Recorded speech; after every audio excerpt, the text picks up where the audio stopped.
शिक्षकगण और सारी मेरे सहपाठियों को मेरा नमस्कार। आज का हमारा विषय उठो जागो और अपनी शक्ति को पहचानो। यह विषय हमें प्रेरित करता है कि हम अपनी असीम शक्ति को पहचानें।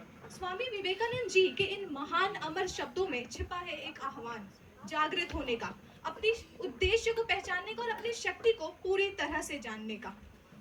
इसकी यह विषय हमें ना ही केवल यह प्रेरित करता है कि हम कुछ अपने लिए अच्छा करें, बल्कि हम समाज और दुनिया के लिए भी बहुत अच्छा कर सकते हैं। इसकी शुरुआत मैं डॉक्टर हरिवंश राय बच्चन जी की कुछ पंक्तियों से करना चाहूंगी।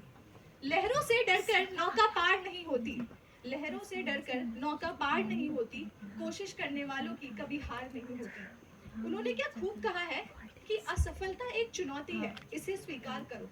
असफलता एक चुनौती है, इसे स्वीकार करो। क्या कमी रह गई, देखो और सुधार करो। जब तक ना सफल हो, नींद चैन को त्यागो तुम। संघर्ष का मैदान छोड़कर मत भागो तुम। कुछ किए बिना ही जय जयकार नहीं होती, कोशिश करने वालों की कभी हार नहीं होती। हम सबके अंदर अपार संभावनाएं छुपी हुई हैं। अगर जरूरत है तो एक प्रबल इच्छा शक्ति की। मैं कुछ उदाहरण आपके समक्ष मैं रखना चाहूंगी। गूगल के सीईओ सुंदर पिचाई को आप सब जानते हैं। क्या उन्हें पता था, क्या उनके पिता को पता था कि आज वो इतने बड़े व्यक्ति बनेंगे? हम सब ने धीरू भाई अंबानी का नाम तो जरूर ही सुना होगा। धीरू भाई अंबानी एक साधारण सी नौकरी करते थे पेट्रोल पंप पे। क्या उन्हें पता था उनके अंदर थी वो आग, उनके अंदर था वो जुनून, उनके अंदर थी वो जज्बा कि वो कुछ कर दिखाए और आज वो भारत के सबसे अमीर शख्स बने। हम में से सबने गौतम अडानी का भी नाम जरूर सुना होगा व्यवसाय के क्षेत्र में। गौतम अडानी एक साधारण सी नौकरी करते थे हीरे की दुकान में, मगर उनके अंदर वो जुनून थी कि उनको कुछ अलग कर दिखाना है। और आज किसको पता था कि वो स्कूटर से चलने वाला व्यक्ति आज एयरपोर्ट बनवाएगा।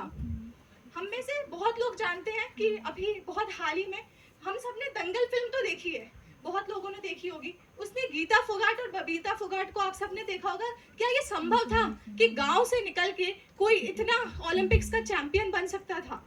लेकिन उनके अंदर वो जुनून था, वो आग थी, उनके पिता के अंदर वो आग थी, हम जैसे कि हम सबने देखा था, और वो ओलंपिक्स के चैंपियन बने। अभी हाल ही में आपको पता है कि गुकेश दुमराजू, आप सबने नाम सुना होगा, वो विश्व शतरंज चैंपियन बने सिर्फ 18 वर्ष की उम्र में। आप सबने देखा होगा एक वीडियो क्लिप वायरल हुआ है उनका, जिसमें गुकेश ने ये बोला है कि 11 वर्ष और 6 महीने की उम्र में गुकेश ने यह बोला कि उन्हें विश्व शतरंज चैंपियन बनना है, और आज 18 वर्ष की उम्र में उन्होंने वो कर दिखाया। उन्होंने वो खिताब जीतकर इतिहास रच दिया। क्या आपको नहीं लगता कि उसके पीछे कितना आग होगा, कितना जुनून होगा, कितना जज्बा होगा उनका? आप सबको पता है नारायण मूर्ति जो इन्फोसिस के चेयरमैन हैं, नारायण मूर्ति ने सिर्फ 10,000 रुपए अपनी पत्नी से उधार लेकर के उन्होंने अपना व्यवसाय शुरुआत किया था, और आज उनका वो बिजनेस करोड़ों में है और करोड़ों लोगों का घर चला रहा है। क्या आपको नहीं लगता कि हम सबके अंदर अपार संभावनाएं छुपी है? हम सबके अंदर हमारे अंदर सिर्फ एक प्रबल इच्छा शक्ति की जरूरत है कि हम कुछ कर दिखाएं। इसके साथ ही मैं ये कहना चाहूंगी कि जो जागा है वो पाया है, भले ही वो खेल के क्षेत्र में हो, वो व्यवसाय के क्षेत्र में हो, वो राजनीति के क्षेत्र में हो, या वो शिक्षा के क्षेत्र में हो। इसी के साथ मैं अपनी वाणी को विराम देना चाहूंगी अटल बिहारी वाजपेयी जी की कुछ शब्दों के साथ। टूटे हुए सपनों की सुने कौन सिसकी, टूटे हुए सपने की सुने कौन सिसकी, अंतर को चीर व्यथा पलकों पर ठिठकी, हार नहीं मानूंगा रार नहीं ठानूंगा, काल के कपाल पर लिखता मिटाता हूँ, गीत नया गाता हूँ, गीत नया। बहुत बहुत धन्यवाद।